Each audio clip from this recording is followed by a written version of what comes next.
Assalamualaikum warahmatullahi wabarakatuh.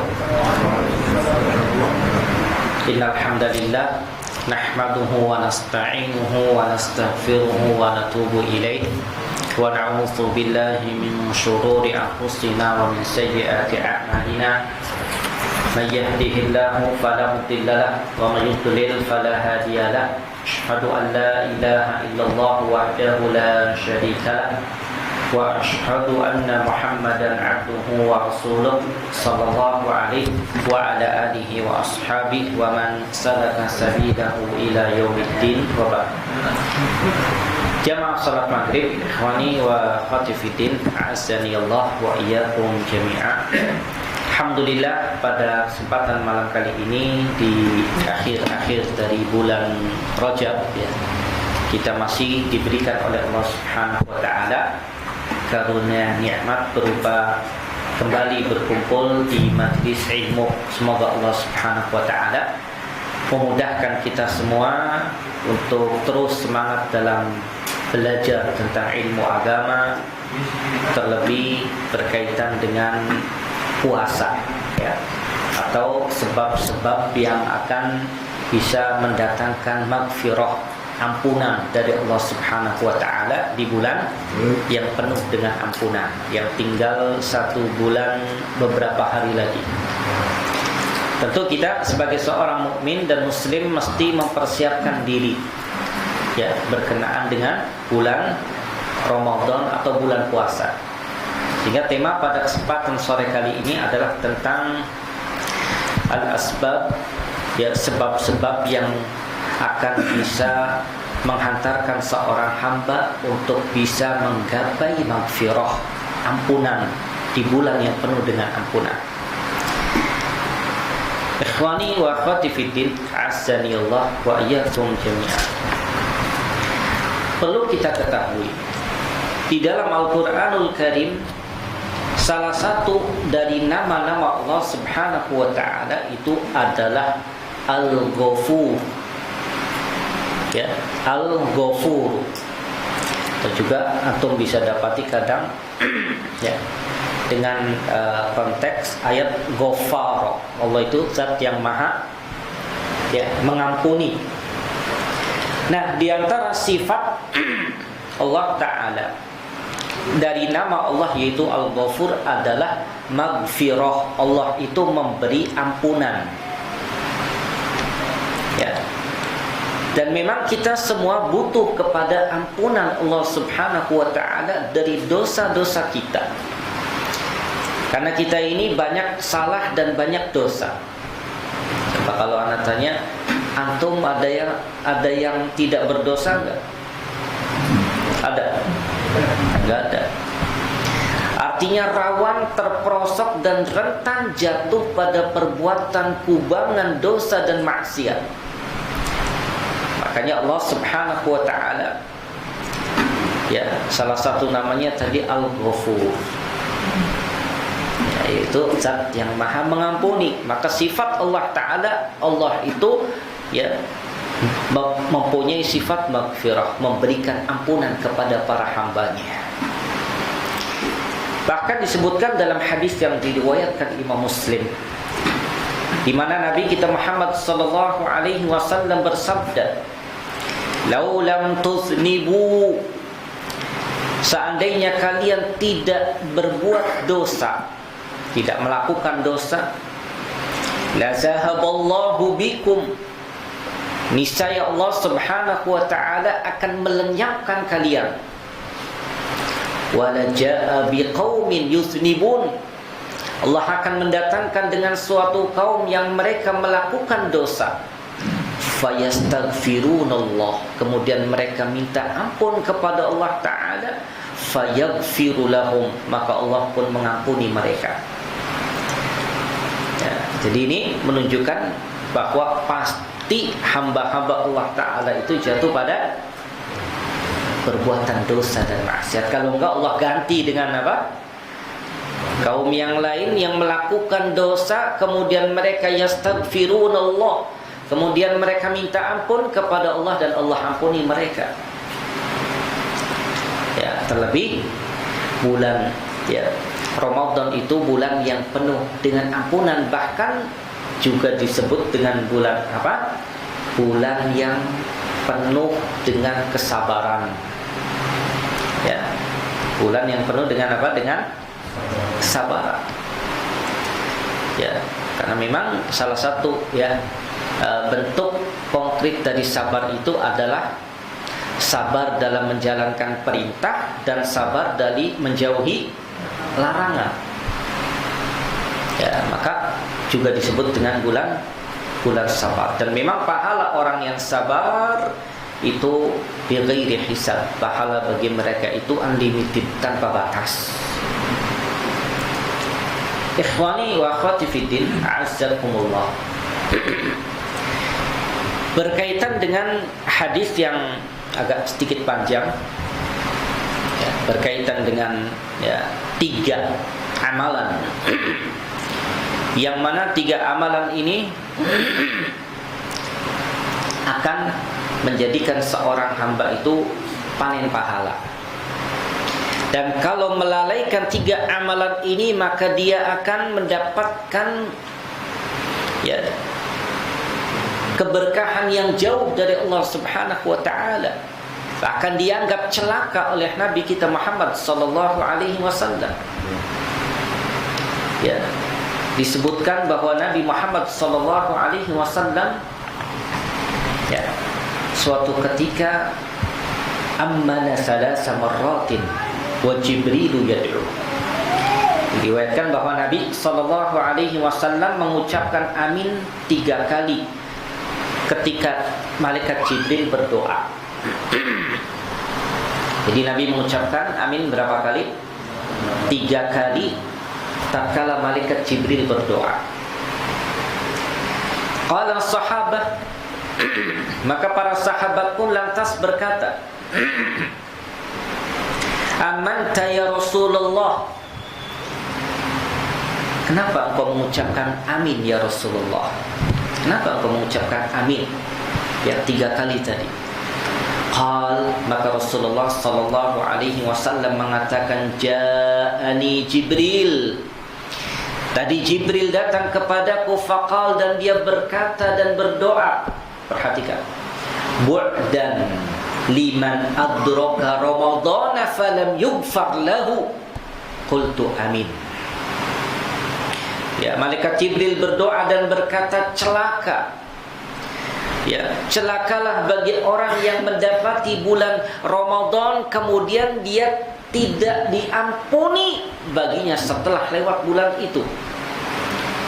Fakultu, maka aku pun berkata amin. Ya, ini yang pertama berkaitan dengan apa? Bulan Ramadan. Jadi celaka ya bagi orang yang masuk di bulan Ramadan yang penuh dengan ampunan, kemudian dia enggak diampuni oleh Allah Ta'ala. Hanya nanti kita sebutkan ya sebab-sebab yang menghantarkan kepada ampunan itu. Maka aku pun mengatakan amin. Falamma raqitu thaniya, maka tatkala aku naik ya, ke tingkat mimbar yang kedua, qal, maka Jibril kembali berkata dan berdoa, bu'dan liman sukirta indahu falam yusalli alaik. Celakalah bagi orang yang tatkala namamu disebut di sisinya dia tidak bersalawat atasmu. Ini enggak tahu antum mengucapkan salawat enggak? Ya, artinya celakalah bagi orang yang tatkala namamu disebut di sisinya dan dia tidak bersalawat kepadamu. Maka aku pun mengatakan amin. Falamma raqitu salisah, tatkala aku naik ya, ke tingkat mimbar yang ketiga, maka Jibril kembali berkata dan berdoa, bu'dan liman adraka abawah. Celakalah bagi yang mendapati kedua orang tuanya tatkala di usia tua, di usia senja, berada di sisinya. Falam yudkhilahul jannah. Kedua orang tuanya tidak bisa memasukkan dia ke surga. Ya, di sini kalau orang tuanya sudah apa? Tua renta, sepuh. Kenapa? Karena kalau masih muda mungkin masih kuat ya. Tapi kalau udah masuk umur 60 ya, apalagi udah 70, udah banyak yang dipegang lututnya ya. Jalannya udah mulai apa? Ya, gak stabil. Nah, itu butuh apa? Butuh bakti seorang anak kepada mereka. Makanya di sini ya, celakalah bagi orang yang mendapati kedua orang tuanya di sisinya tatkala masuk usia renta, usia tua, sedangkan tidak bisa menjadikan keduanya itu masuk surga bagi dia. Artinya orang tuanya nggak bisa jadi sebab anaknya itu masuk surga karena nggak berbakti kepada kedua orang tuanya. Ikhwani wa akhwati fiddin, jamaah salat maghrib, a'azzani Allah wa iyyakum jami'a. Maka ya, dari hadis yang terakhir tadi, poin yang pertama adalah apa tadi? Celakalah, merugilah bagi orang yang apa? Masuk di bulan Ramadan dan tidak dapat ampunan. Maka apa saja sebab-sebab yang bisa menggapai pada ampunan itu? Yang pertama adalah at-tauhid. Tauhid, yaitu mengesahkan ibadah hanya kepada Allah Subhanahu wa ta'ala. Itu akan mendatangkan ampunan dari Allah Subhanahu wa ta'ala. Bahkan disebutkan oleh para ulama bahwa tauhid itu adalah sebab yang paling agung dan yang paling besar untuk bisa mendatangkan ampunan bagi seorang hamba. Karena orang yang tidak bertauhid berarti kehilangan peluang dapat ampunan. Dan orang yang bertauhid maka dia telah memiliki sebab ampunan yang paling agung. Ya. Di antara dalilnya yang pertama surah An-Nisa ayat yang ke-48. Di mana Allah Subhanahu wa ta'ala katakan, innallaha la yaghfiru an yushraka bih wa yaghfiru ma duna dzalika liman yasha. Sesungguhnya Allah enggak mengampuni untuk dipersekutukan dengannya. Enggak ngampuni, Allah enggak bakalan ngampuni tatkala dia dipersekutukan dengan sesuatu apapun, dan mengampuni selain itu. Jadi kalau bertauhid ada peluang dapat ampunan. Makanya dalam hadisul bitaqah, hadis yang pernah kita bahas di kitab kalimat tauhid tentang la ilaha illallah yang kita bahas itu ya, hadis yang panjang diriwayatkan oleh Imam Ahmad dan yang lain ya, di mana Nabi kita Muhammad sallallahu alaihi wasallam bersabda, yusahu bi rajulin min ummati ala ru'usil khalaiq yaumal qiyamah. Nanti akan dipanggil seseorang dari umatku di hadapan para makhluk-makhluk Allah Ta'ala pada hari kiamat nanti. Fayunsyaru lahu tis'atun wa tis'una sijillah. Maka dibentangkan baginya ya 99 catatan keburukan. Ya, 99 catatan kriminal, perbuatan dosa dan maksiat dia. Kullu sijillin minha maddul basar. Setiap satu catatan keburukan itu sejauh mata memandang. Berarti dosanya gimana? Hah? Ya, itu udah banyak banget dosanya. Ya. Summa yaqul, kemudian Allah Subhanahu wa ta'ala berkata kepada laki-laki ini, atunkiru min hadza syai'a, apakah engkau mengingkari sedikit pun dari ini, dari catatan-catatan ini? Fayaqul, maka laki-laki ini mengatakan, la ya Rabb, enggak ya Rabb. Fayaqul azza wa jalla, Allah kembali berkata, alaka uzrun aw hasanah, apakah engkau punya uzur atau kebaikan? Ingat coba, apakah engkau punya uzur atau kebaikan? Fayahabu rajul, maka laki-laki ini kembali mengatakan, la ya Rabb, enggak ada ya Rabb. Fayaqulu azza wa jalla, maka Allah berkata, bala, ya ada. Innalaka indana hasanah, kau punya kebaikan di sisi kami, kata Allah Ta'ala. Wa innahu la zulma alaik, enggak ada kezaliman atasmu. maka fatukhraju lahu bitaqah, dikeluarkan baginya, bagi laki-laki ini satu bitaqah, kartu. Ya, fiha, pada kartu itu ada tulisan asyhadu an la ilaha illallah wa anna muhammadan abduhu wa rasuluh. Ada tulisan ini. Fayaqul, maka laki-laki ini berkata, ya Rabb, ma hazihil bitaqa ma hazihi sijillat. Wahai Rabb, apa nih kartu dibandingkan dengan catatan-catatan keburukan yang tadi? Fayaqulu azza wa jalla, maka Allah berkata, innaka latuzlam, kau enggak dizalimi, enggak, kata Allah. Qal, maka kemudian dikatakan fatudu'u as-sijillat fi kiffatin wal bitaqatu fi kiffatin, maka sijillat tadi, catatan-catatan keburukan yang jumlahnya 99 diletakkan dalam satu timbangan, dan kartu yang satu tadi pada timbangan yang lain, maka fatanshab as-sijillat wa saqulatil bitaqah. Ternyata yang lebih berat mana? Timbangannya kartu yang ada tulisan la ilaha illallah. Itu luar biasa. Ya, ternyata karena tauhid dia, karena akidah dia, itu jadi sebab dia dapat ampunan dari Allah Subhanahu wa taala. Bahkan dalam hadisul qudsi, di mana Allah Subhanahu wa taala katakan, ya ibna Adam, wahai anak Adam. Ini dalam hadis Arba'in, ya, nomor yang ke-42, di nomor yang terakhir. Kata Allah Ta'ala, ya ibna Adam, wahai anak Adam, innaka law ataitani biqurabil ardi khataya. Wahai anak Adam, sesungguhnya engkau tatkala mendatangiku nanti dengan kesalahan yang hampir sepenuh bumi, summa laqitani, kemudian engkau menjumpaiku dalam keadaan engkau tidak menyekutukan aku dengan sesuatu apapun, maka kata Allah, aku akan mendatangkan kepadamu ampunan hampir sepenuh bumi juga, dengan catatan tidak melakukan syirku billah. Artinya tetap dia berada di atas tauhid. Makanya kenapa pembahasan kita sebelum-sebelumnya itu tentang apa? Tauhid dan akidah, agar ininya benar. Tatkala ininya benar, baik dan muwahhid, maka peluang ampunan dari Allah itu terbuka lebar.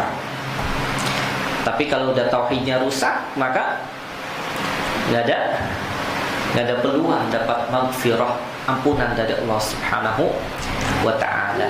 Nah, itu sebab yang pertama.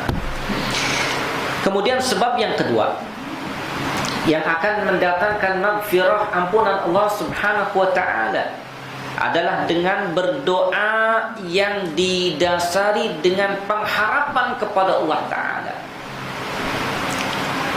Dan doa ini kalau antum tahu, perintah Allah Ta'ala, wa qala rabbukum ud'uni astajib lakum, ya, dalam surah Ghafir ayat yang ke-60. Dan berkata Rabb kalian, berdoalah kalian kepadaku, niscaya aku akan kabulkan untuk kalian. Terlebih ingat, Allah itu dekat dengan kita, dekat. Cuman kitanya mau nggak minta dan doa kepada Allah Ta'ala. Makanya Allah katakan kepada nabinya, wa iza sa'alaka ibadi anni fa inni qarib. Dan jika hamba-hambaku bertanya, wahai Muhammad, ya, mereka bertanya kepadamu tentang aku, ucapkan aku ini dekat. Ujibu da'watad da'i iza da'a. Aku kabulkan doa orang yang berdoa apabila dia berdoa. Itu dekat. Ya, terlebih di bulan Ramadan itu adalah salah satu waktu kabulkannya doa. Perbanyak doa. Terlebih nanti kalau antum sudah masuk di penghujung bulan Ramadan, ya, perbanyak doa, ya, diantaranya Allahumma innaka afuun tuhibbul afwa fa'fu anni. Perbanyak doa, ya. Kemudian yang ketiga, sebab yang akan mendatangkan ampunan adalah istighfar, meminta ampun kepada Allah Subhanahu wa ta'ala. minta ampun karena Nabi saja minta kepada Allah Subhanahu wa taala. Bahkan dalam beberapa riwayat ya Nabi sampai ya mengucapkan, aku ni ya astagfirullah wa atubu ilaih, minta ampun dan bertaubat kepada Allah taala fil yaum, dalam satu hari itu 100 kali. Itu Nabi, apalagi kita yang enggak karuan dapat ampunan apa enggak. Maka perbanyak minta ampun kepada Allah Subhanahu wa taala. Makanya sebutkan dalam hadisul qudsi ya, Allah Subhanahu wa taala berkata, "Ya ibna Adam, wahai anak Adam, law balaghat dzunubuka ananas sama." Kalaulah dosa-dosamu itu hampir memenuhi langit, summa astaghfartani, kemudian kau minta ampun kepadaku, ghafartu lak wala ubali, aku akan ampuni kamu dan aku enggak akan ya memperhatikan itu lagi. Artinya Allah itu wasi'ul maghfirah, Allah itu luas ampunannya. Kalau kitanya minta ampun, maka Allah pun ampuni. Lebih antum kalau sholat itu setelah selesai mengucapkan apa? Astagfirullah, astagfirullah, astagfirullah. Belum lagi nanti ada ya di pagi sore sayyidul istighfar. Ya, minta ampun kepada Allah Subhanahu wa taala. Ya, terlebih nanti di waktu-waktu yang wal mustaghfirina bil ashar, ya, di waktu-waktu sahur. Kemudian yang keempat, di antara ya sebab yang akan mendatangkan maghfirah, ampunan dari Allah Subhanahu wa taala adalah as-siyam wal qiyam. Ibadah puasanya itu sendiri dan qiyamnya, salat malamnya, itu tarawihnya, yang dilandasi dengan imanan wahtisaban, iman kepada Allah dan berharap pahala. Ya. Berkaitan dengan asyam, puasa, tentu ya situ ada pembahasan tersendiri. Intinya puasa itu dilandasi dengan iman dan ihtisab, akan datang ampunan dari Allah Ta'ala.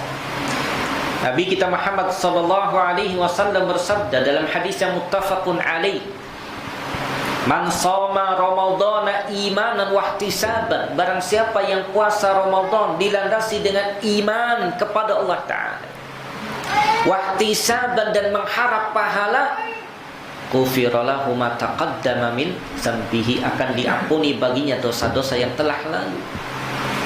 Tapi ingat, puasa yang dilandasi dengan apa? Imanan wahtisaban. Artinya benar-benar puasanya tidak hanya sekedar menahan rasa lapar dan dahaga, enggak. Ucapannya puasa dari hal-hal yang Allah haramkan. Penglihatannya dia pun puasa dari hal-hal yang Allah haramkan. Pendengarannya, tangan dan kakinya benar-benar dia jaga, karena kondisi dia lagi apa? Lagi puasa. Itu dilandasi dengan iman dan ihtisab. Tapi kalau nggak ada bedanya dengan hari-hari lain, khawatir puasanya tidak mendatangkan ampunan dari Allah Subhanahu wa ta'ala. Kemudian berkaitan dengan qiyam, kata Nabi kita Muhammad sallallahu alaihi wasallam dalam hadis yang diriwayatkan Imam Muslim, "Man qama Ramadhana imanan wa ihtisaban, ghufira lahu ma taqaddama min dzambi." Barang siapa yang qiyam Ramadan, salat tarawih, ya, dilandasi dengan iman wa ihtisab, sama akan diampuni baginya dosa-dosa yang telah lalu. Terlebih qiyam, ya, salat tarawihnya itu betul-betul dilandasi dengan iman dan ihtisab. Jangan buru-buru, ya, yang tenang, ya. Supaya apa? Supaya merasa, ya, dia senang, ya, tenang hatinya. Maka yang seperti itu, seperti dicontohkan oleh Nabi, yang akan mendatangkan maghfirah, ampunan dari Allah Subhanahu wa ta'ala. Kemudian, ya, dalam hadis yang lain, Nabi kita Muhammad sallallahu alaihi wasallam bersabda, dan hadis ini diriwayatkan oleh Al-Imam An-Nasa'i dan Ahmad, dan dikatakan sahih oleh Syekh Ahmad Syakir rahimahullah. di mana Nabi sallallahu alaihi wasallam bersabda, "Innallaha tabaraka wa ta'ala farada siyam Ramadan alaikum wa sanantu lakum qiyamah." Sesungguhnya Allah tabaraka wa ta'ala mewajibkan puasa Ramadan atas kalian, dan aku menyunahkannya bagi kalian qiyamnya, salat tarawihnya.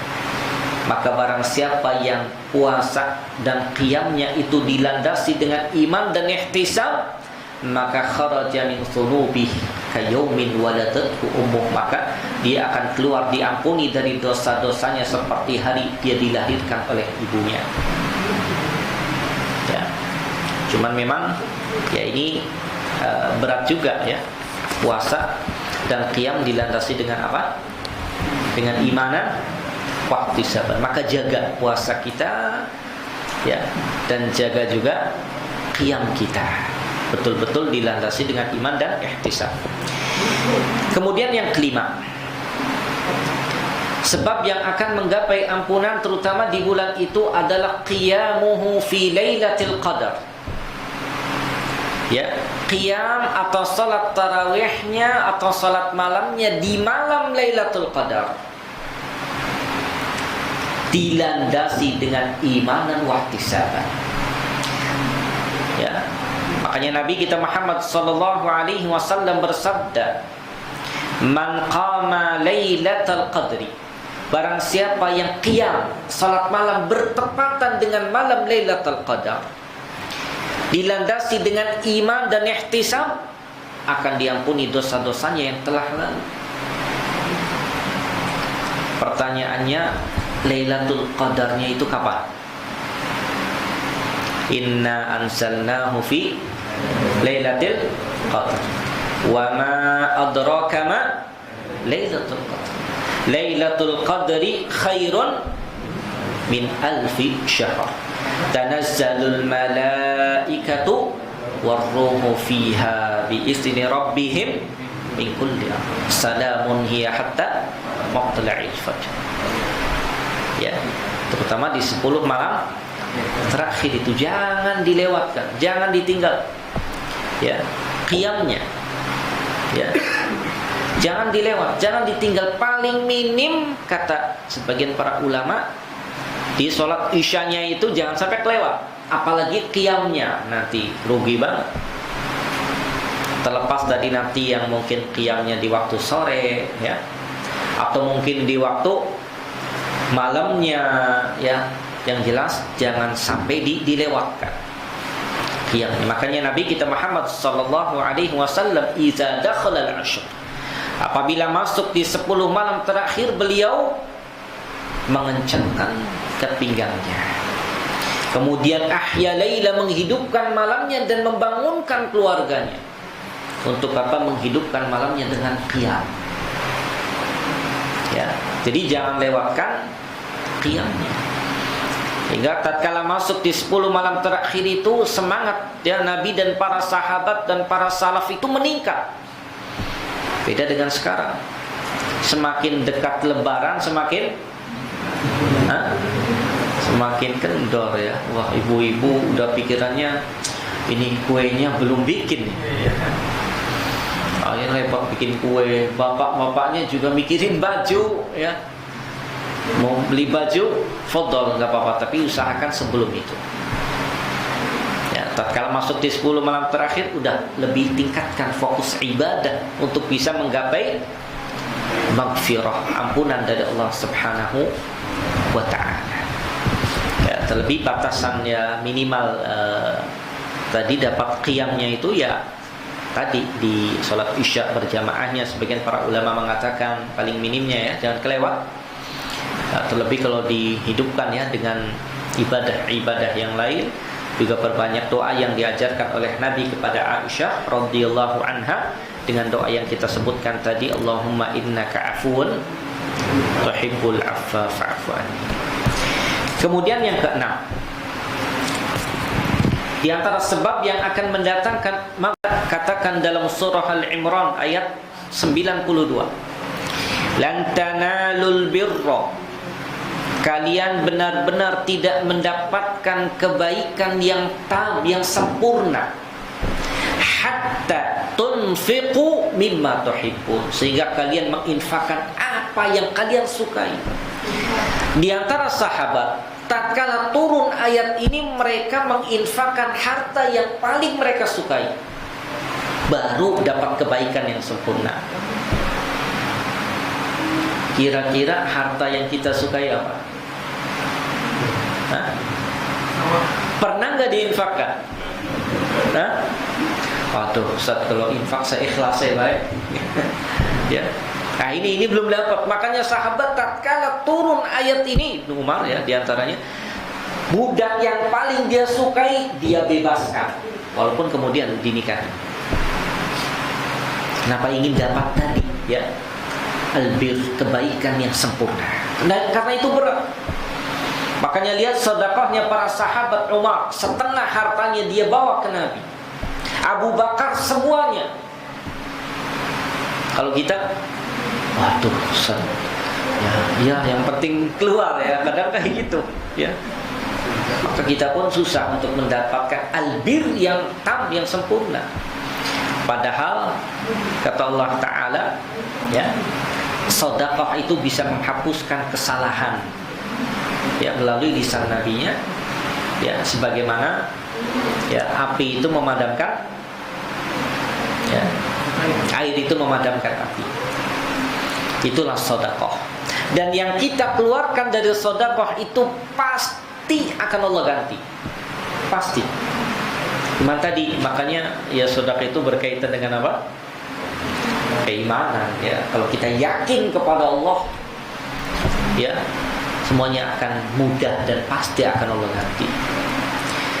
Ya, terlebih ya di bulan Ramadan itu ya, di antara sedekah yang luar biasa besar pahalanya adalah memberikan iftar ya, makanan untuk berbuka bagi orang yang berpuasa. Ya, itu mesti punya target ya. Semampu kita, kalau mampu dengan kue ya, kalau mampu dengan air ya, kalau mampu dengan nasi ya berapa bungkus ya, kita ya alokasikan setiap hari. Mampu 5 bungkus, mampu 3 ya, atau 10, bismillah. Kapan lagi? Lewat itu udah ya, dan pahalanya besar. Makanya kata Nabi, man fattara sha'ima, barang siapa yang memberikan iftar orang yang berpuasa, maka bagi dia pahala seperti orang yang puasanya tadi. Jadi ditarget ya, supaya apa? Supaya mudah. Jadi kemudian yang ketujuh, sebab yang akan menghantarkan kepada maghfirah, ampunan Allah Subhanahu wa ta'ala adalah umrah. Allah Ta'ala tatkala berikan kepada seorang hamba harta, kemudian dia gunakan untuk umrah, terlebih di bulan Ramadan, maka pahalanya besar seperti haji bersama Nabi, dan akan menghapuskan kesalahan-kesalahan yang sebelumnya. Kemudian yang terakhir, yang ke-8, sebab yang akan menghantarkan dan bisa menggapai maghfirah, ampunan dari Allah Subhanahu wa ta'ala adalah menyempurnakan puasa full sepenuhnya 1 bulan ya. Bagian para ulama mengatakan, barang siapa yang puasa dan menyempurnakan pahala puasanya, dan dia mendapatkan malam Lailatul Qadar, faqad faz bi jaizati rabb, maka dia telah menggapai hadiah dari Allah Subhanahu wa ta'ala berupa ampunan ya. Maka rugi ya kalau kita tidak betul-betul ya menyempurnakan bulan itu dengan puasanya ya, kemudian bersungguh-sungguh dalam mengerjakan amal ibadah yang lain dengan harapan yang kita inginkan. Inti dari akhirnya adalah apa? Menggapai maghfirah, ampunan dari Allah Subhanahu wa ta'ala. Semoga Allah Subhanahu wa ta'ala memudahkan kita semua untuk bisa menggapai ampunannya, dan termasuk di antara hamba-hamba yang mudah untuk selalu ya minta ampun, dan kemudian dimudahkan untuk mendapatkan maghfirah, ampunan dari Allah Subhanahu wa ta'ala. Wassallallahu ala nabiyyina Muhammadin walhamdulillahi rabbil alamin. Tafadhal, barangkali ada yang belum jelas dan mau ditanyakan.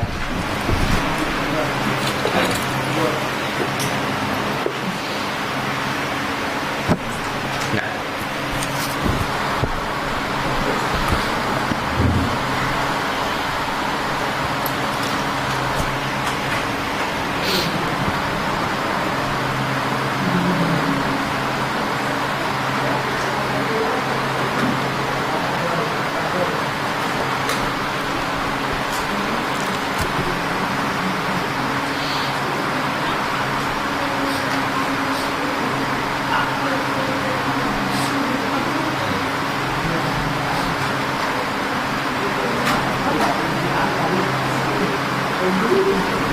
ini pertanyaannya panjang.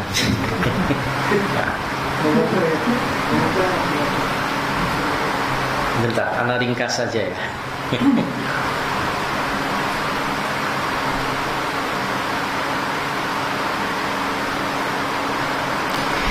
Yang pertama, ya, bagi yang masih ada dosa, ya, umpamanya seperti dosa riba, ya, umpamanya, dan masuk di bulan Ramadan, apakah tetap dia berusaha untuk mendapatkan maghfirah? Terus dia minta ampun dan istighfar kepada Allah Subhanahu wa taala, ya, dengan disertai tobat, ya. Tobat itu intinya segera dia tinggalkan. Kalau ternyata dia sudah masuk, ya dia selesaikan. Kalau ada uang cash, ya, dia tutup, kemudian dia tobat kepada Allah. Kalau tidak ada, dia mampunya mipil, dia pipil sampai selesai, jangan diulang lagi. Karena mungkin waktu itu bisa jadi dia tidak tahu hukumnya, atau mungkin khilaf, ya, karena terdesak atau apa, sehingga dia terprosok pada perbuatan dosa, dan itu manusia, ya, manusia, sehingga berusaha untuk apa? Untuk minta doa kepada Allah Ta'ala agar mudah diselesaikan. Minta doa kepada Allah, ya. Karena ini berkaitan dengan ini, ya, banyak nanti keberkahan yang akan dicabut. Tapi tak kala dia punya tekad yang kuat untuk anak ingin berhenti, anak ingin cepat Allah mudahkan untuk selesaikan, minta kepada Allah, ya, supaya apa? Supaya kita jauh, ya, dari terutama praktek ribawi ini yang akan menjauhkan kita dari keberkahan Allah Subhanahu wa ta'ala. Adapun yang kedua, ya, metode untuk belajar ilmu atau menuntut ilmu. Yang pertama, ya, diawali dengan perkara yang aham minal muhim, perkara yang paling penting, kemudian yang penting, ya. Perkara yang penting dari yang penting, ya. Pertama, mempelajari tentang tauhid dan akidah. Itu penting banget. Kenapa? Karena ini yang akan menjadi peluang terbesar kita dapat ampunan, walaupun kita belum bisa yang lain. Bahkan orang yang tatkala masuk Islam, dalam salah satu peperangan orang kafir, dia masuk Islam, cuman mengucapkan asyhadu an la ilaha illallah, dan dia terbunuh, masuk surga. Makanya, ya, kita harapkan kalau pembahasan tentang tauhid dan akidah jangan antum lewatkan, karena ini luar biasa efeknya, ya.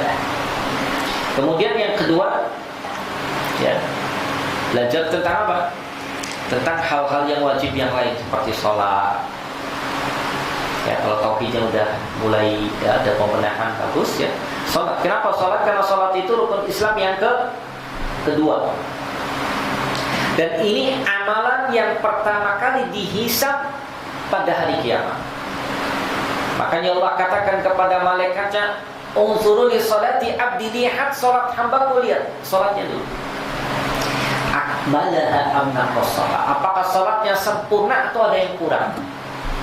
Kalau sempurna, uktub, catat sempurna. Kalau kurang, lihat di salat-salat sunnah. Sehingga kata para ulama, salah satu Fungsi ibadah sunnah itu untuk menutupi kekurangan yang ada pada amalan wajibnya. Makanya ada istilah sholat wajib, sholat sunnah. Puasa wajib, ada puasa sunnah. Itu untuk menutupi kekurangan ibadah wajib.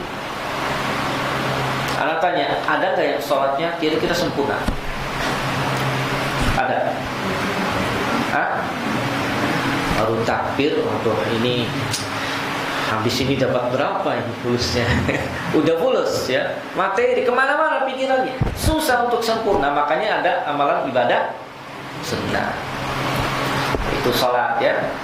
Kemudian kalau zakat kewajibannya itu tak kala sampai nisab, wajib dia belajar. Puasa ini wajib belajar. Ya, kemudian hajat kalau Allah berikan istita'ah, kemampuan, wajib belajar. Nah, sehingga kata Syekh Shalih Al-Fauzan hafizahullah, mempelajari ilmu yang sifatnya fardu ain itu pada rukun Islam yang 5 tadi. Wajib. Kalau enggak yaksin bitarki, dia berdosa kalau meninggalkan. Kalau kita enggak belajar sholat, gimana sholatnya benar? Berarti berdosa. Adapun ilmu yang lain berkaitan dengan muamalah, nah itu sifatnya fardu kifayah. Kalau yang sudah belajar sudah gugur kewajiban kalian. Itu ya urutan belajar ilmu agama. Makanya ada satu kitab yang bagus yang mestinya setiap penuntut ilmu punya, yaitu Kitabul Ilmi. Ya, Kitabul Ilmi karya Fadilatul Syekh Muhammad Ibn Shalih Al-Utsaimin rahimahullah. Ternyata segini ya, kayaknya udah diterjemahkan. Itu idealnya punya, karena di situ diarahkan ya bagi penuntut ilmu itu gimana sih belajar itu caranya ya, kemudian buku-buku yang hendaknya dimiliki apa aja bukunya gitu. Oh, buku tentang akidah ini bukunya, buku tentang fikih, oh ini loh bukunya, oh buku tentang muamalah ini bukunya, tentang tafsir, sehingga diarahkan, sehingga rumah itu sudah komplit dengan buku-buku yang kita siap untuk baca. Emang sekarang ada HP bantu ya, cuma capek kalau terlalu lihat di mana HP itu. Baru lihat sebentar udah lihat WhatsApp dulu. Tapi kalau buku enggak, ya buku di barokah. Ya makanya kenapa di pembahasan manapun banyak pokoknya buku. Ya, enggak merujuk ke sini karena banyak terganggu nanti. Ya. Kemudian yang selanjutnya yang juga prioritas bagi penuntut ilmu, ya terutama bagi yang datang di masjid-masjid ya, juga prioritas untuk tilawah, belajar ngaji. Ini penting juga ya, belajar ngaji ya. Kalau memungkinkan di masjid ada pelajaran tahsin ya, nggak apa-apa belajar. Ikhwan pada ikhwan ya, akhwat dengan grupnya akhwat. Syukur-syukur kalau umpamanya ingin tambah waktu, antum privat panggil yang bisa ngaji ke rumah, ngaji ya, agar apa? Agar yang meningkat gitu. Yang tadinya nggak bisa jadi bisa, yang tadinya bisa tambah lancar, nggak apa-apa. Dan nggak ada kata terlambat untuk belajar ngaji, nggak ada. Kenapa? Karena kedudukan seorang hamba di hari kita nanti dibangkitkan itu inda akhiri ayatin qara, tergantung sampai mana kemampuanmu dalam membaca dan baca Al-Quran dan hafalan. Kalau kita stagnan gitu-gitu aja ya rugi ya. Makanya bagi terutama yang masih ada semangat ya, apalagi yang muda-muda ini mesti digembleng ya. Ayo yang masih muda-muda lagi cemerlang, untuk bapak-bapak bismillah, nggak apa-apa. Ada di antara ulama belajarnya setelah umur 50 tahun dan khatam Al-Quran. Karena apa? Karena kemauan dia belajar. Ustaz wis tua, ya nggak apa-apa. Namanya juga belajar. Ya, tatkala belajar dengan susah itu pahalanya banyak. Makanya Nabi menyebutkan orang yang belajar Al-Quran dan baca itu kan ada dua. Ada al-mahir, orang yang memang dia pandai, Allah berikan kemudahan. Ma'as safaratil kiramim bararah. Dia dengan malaikat-malaikat yang mulia. Dan orang yang baca Quran wa huwa syaqun alaih, dan susah terbata-bata, falahu ajran, dia dapat 2 pahala. 2 pahala. Pahala karena dia mau belajar, yang kedua pahala susahnya dia belajar. Jadi tidak ada kata itu prioritas ya, sehingga nanti dalam sholatnya itu ada modal ya, terutama surat-surat yang dia udah belajar, dia pelajari, nggak apa-apa dari surat An-Nas ya, Al-Falaq, Al-Ikhlas, terus ke sini gitu ya. Tapi diurut gitu seperti tidak ada kata terlambat, dan insya Allah mudah dan tidak susah. Karena Allah janjikan Al-Quran itu walaqad yassarnal Qur'ana lidzikri fahal min muddakir. Sesungguhnya kami mudahkan Al-Quran itu untuk diingat, nggak susah. Yang susah itu keinginan kita mau belajar, itu susah. Kadang godaannya berat. Aduh, kopi pun ya. Tapi buat belajar kadang ya tadi ya banyak rintangan. Allahu a'lam seperti itu. Tapi pada yang lain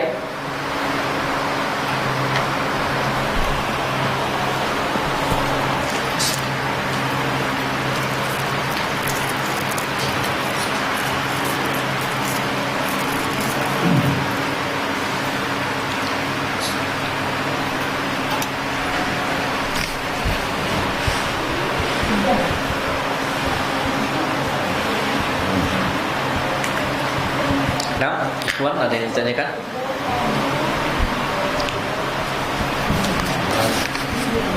Nah, ini kayaknya udah mau pada pulang. Ya, semoga bermanfaat ya, semoga Allah Subhanahu wa taala memudahkan kita semua untuk bisa mengerjakan amal saleh ya, terutama sebab-sebab tadi yang dengannya ya kita akan bisa menggapai maghfirah, ampunan dari Allah Subhanahu wa taala. Subhanakallahumma wa bihamdika nasyhadu an la ilaha illa anta wa nastaghfiruka wa natubu ilaik. Wassalamu alaikum warahmatullahi wabarakatuh.